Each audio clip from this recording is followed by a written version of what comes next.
يقولون ورد أن داود عليه السلام كان إذا دعا ربه يقول: اللهم يا من يرزق النعاب في عشه.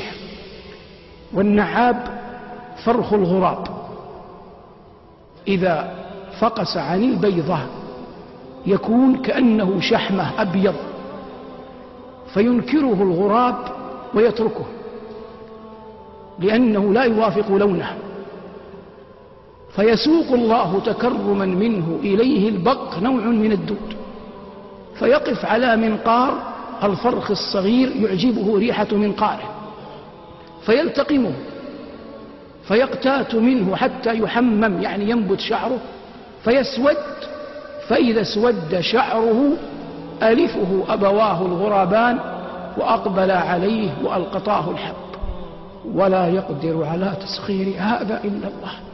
هل من خالق غير الله يرزق؟